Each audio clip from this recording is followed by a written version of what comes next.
성도절 특집 드라마 7부작 가장 높고 올바른 깨달음 제7부 가장 높고 올바른 깨달음.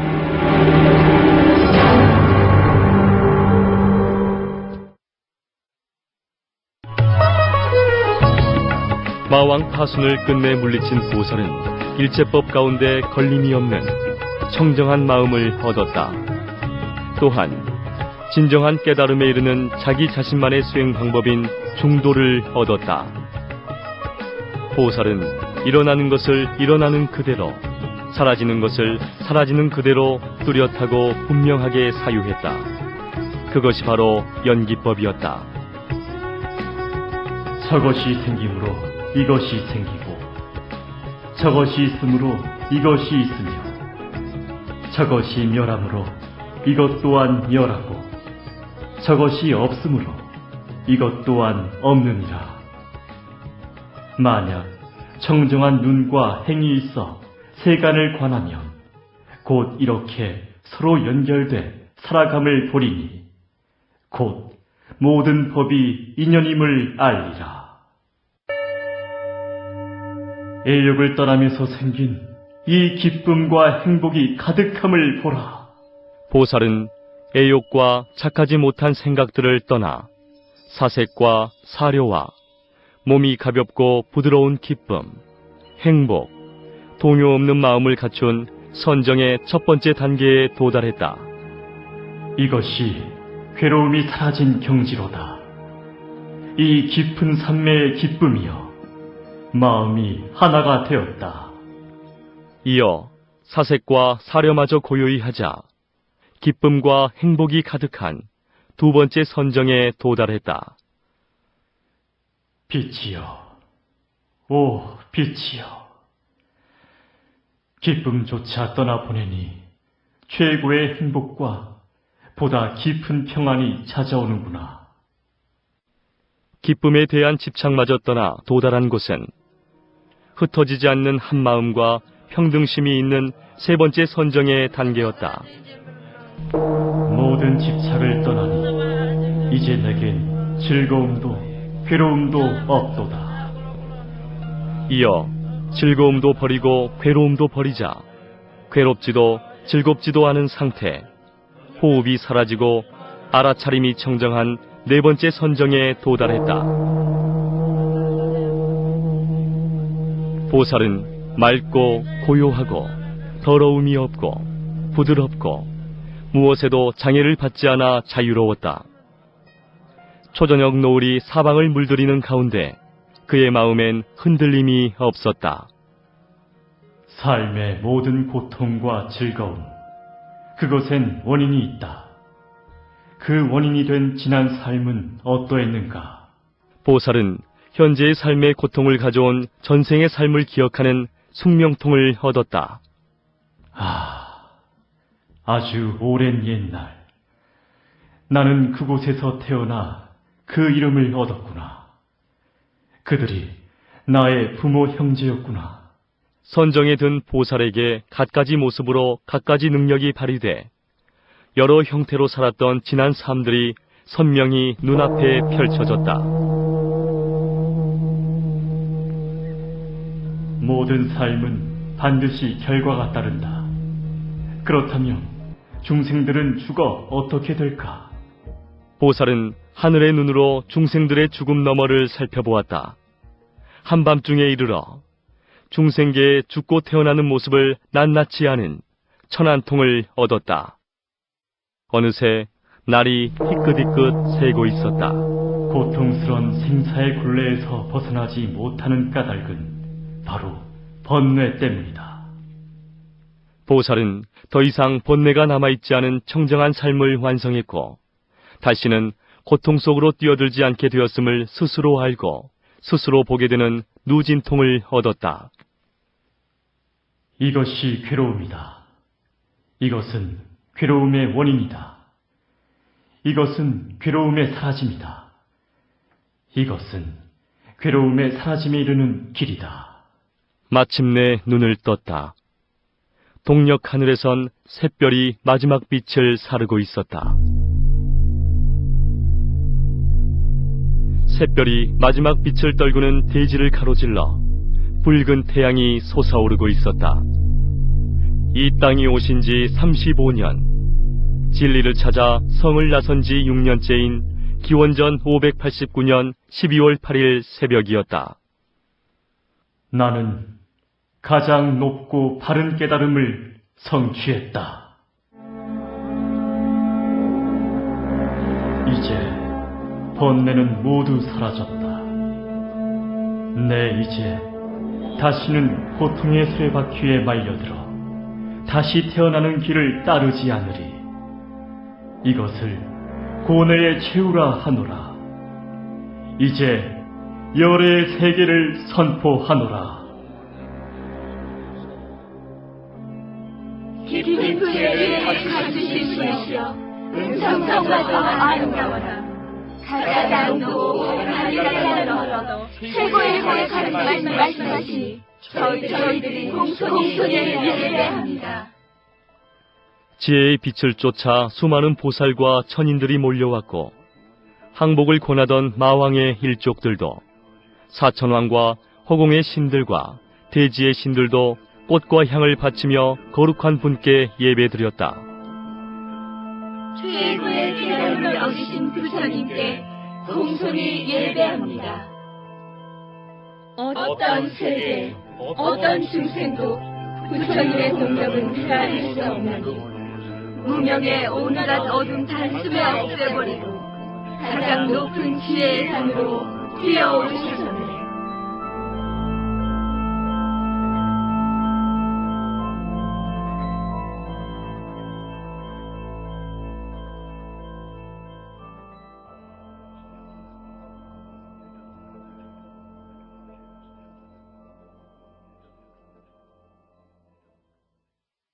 성도한 후 두 번째 7일, 부처님께서 자리를 옮겨 법의 즐거움을 누릴 때였다. 한 바라문이 외다의 식구를 콧노래로 흥얼거리며 지나가고 있었다.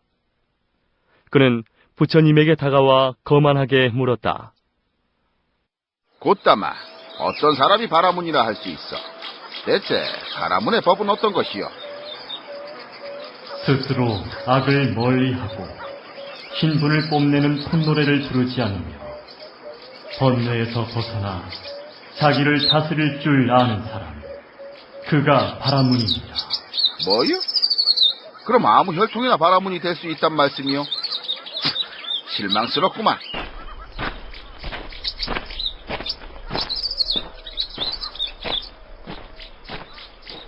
그렇구나. 과연 누가 이 법을 알 것인가? 어렵게 도달한 이 깨달음은 완벽하고 결함이 없다.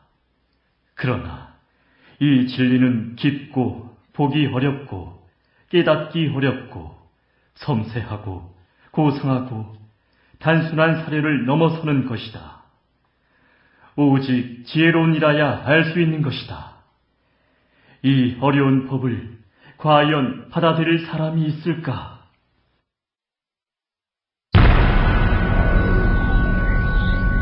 이때 마왕 파순이 다시 나타나 부처님께 다가와 속삭였다. 세존이시여, 길고 긴 세월 고행하다 드디어 부처를 이루셨으니 이제 다 성취하셨습니다. 그러니 이제 열반에 드소서. 부처님이시여, 지금이 바로 그때입니다. 반열반에 드소서. 반열반에 드소서. 마왕의 말대로 차라리 반열반에 들미 옳지 않겠는가? 세상 사람들은 자기가 가진 견해에만 매달리고 자기가 바라는 것만 좋아하고 자기가 배우고 익힌 것만 고집한다. 그런 그들은 이 깊고 미묘한 인연의 법을 이해하지 못할 것이다.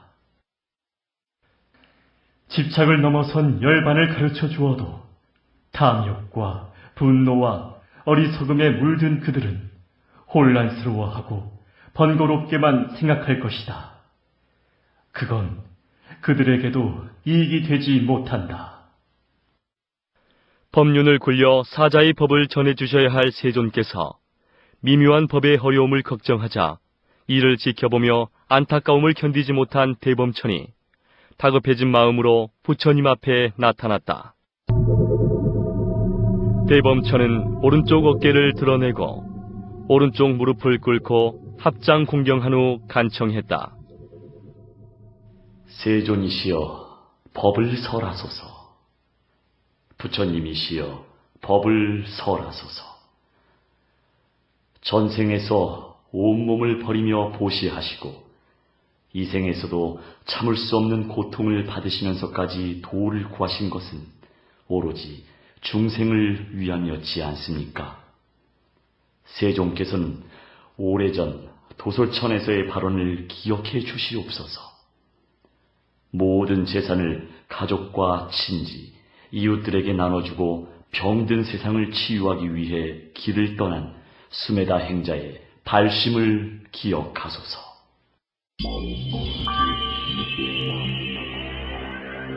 아, 그렇구나. 네, 오래전 도솔천에서의 일을 잊고 있었구나. 간절하고도 간절한 대범천의 권청에 부처님은 마음을 움직여 오래된 전생을 떠올리셨다. 그것은 우주가 만들어지고 사라지기를 91번이나 반복하기 이전 뒷방가라 부처님을 만난 수메다 행자의 발심이었다. 풍요의 도시 대화와띠에 부유한 집안의 바라문 청년으로 태어난 수메다. 그는 어느 날 깊은 생각에 잠겼다. 세상은 기쁨과 즐거움으로 가득한 듯하지만 실은 병들어 있다. 이 병을 치유할 의사는 없을까? 모든 고통에서 벗어난 안온한 세계는 없을까?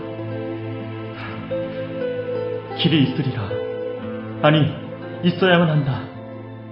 나는 그 길을 찾으리라.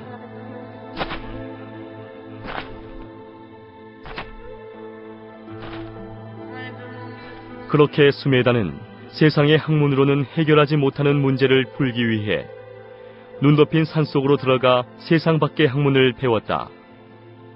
열심히 수행하던 중 수메다는 어머니의 병환 소식에 뜻하지 않은 귀향길에 올라야 했고 그 길에서 완전한 지혜와 덕을 성취하신 뒷방가라 부처님을 만날 수 있게 되었다.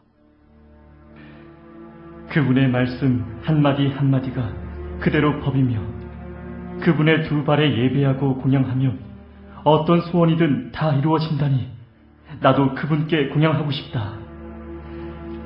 향기로운 연꽃을 부처님께 올릴 수만 있다면 얼마나 좋을까? 저도 당신처럼 부처님이 되게 하소서. 혼자만의 평안은 바라지 않습니다. 이 세상에서 고통받는 중생들이 끝없이 많사오니 내 부처되어 마지막 한 생명까지 기어이 건질 수 있도록 지혜와 공덕을 갖추게 하소서. 그가 부처님께 발언하는 그 순간 온 사방이 정적에 들며 평화롭고 따뜻한 그러면서도 신비한 광경이 눈앞으로 펼쳐졌다. 부처님의 머리 위에 연꽃이 피어졌어. 저런 신비로운 모습이. 수메다가 던진 푸른 연꽃이 부처님의 머리 위에 일산처럼 펼쳐진 것이다. 걸음을 멈춘 뒷방가라 부처님께서 부드러운 시선을 던지며 수메다에게 말씀하셨다. 놀라지 말라. 그대는 과거 생에 많은 지혜와 복덕을 쌓은 사람이다. 그대는 오랜 세월 고통에 울부짖는 이들을 돌보며 자신을 바로 세우고 용맹정진하여 끝없이 노력한 까닭으로 지금과 같은 일이 일어난 것이다. 수행자여, 백겁의 세월이 흐른 뒤 그대는 사바세계에서 열애, 무소차, 지진, 등정각이 되어 사꺄문이라 불릴 것이다.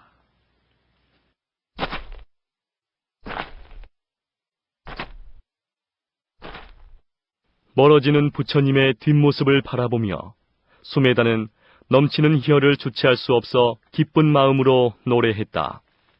부처님은 두 말씀 하지 않으시네. 승리자는 빈 말씀 하지 않으시네. 부처님에게 거짓이란 없으니 나는 반드시 부처님이 되리라.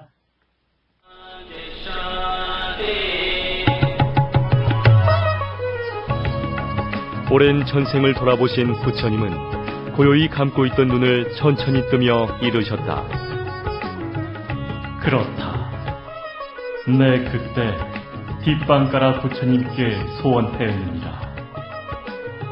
이 세상에서 고통받는 중생들이 끝없이 많으니 내 부처되어 마지막 한 생명까지 기어이 건지리라고. 오 세존이시여, 오 열애이시여, 오 부처님이시여. 대범천이여, 내 이제 그대의 원을 받아 마땅히 법비를 내려 감로의 문을 열리라.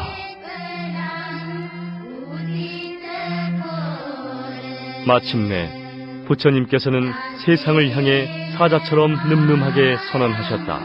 귀 있는 자는 들어라. 낡은 믿음을 버리고 이 감로의 법을 받도록 하라.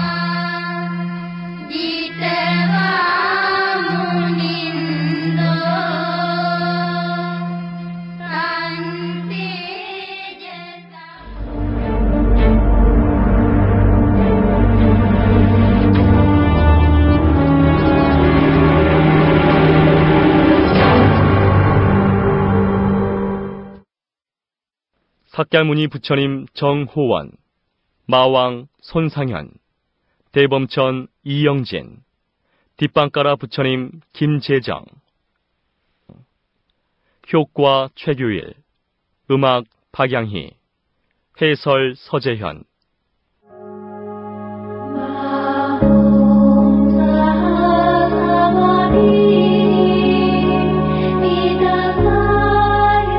송현수 극본, 박재현 연출. 성도절 특집 드라마 7부작 가장 높고 올바른 깨달음. 지금까지 제7부를 함께 하셨습니다. 이 드라마는 기도 성취와 천도 대도량 한국불교대학 대관음사, 21세기 신생활 공간을 창조하는 화성산업 주식회사, 예를 중시하는 전통한복 서덕순 한복연구원, 맑고 향기롭게 근본 도량 서울 성북동 길상사, 해인사 성보박물관장 관암스님의 도움으로 제작됐습니다.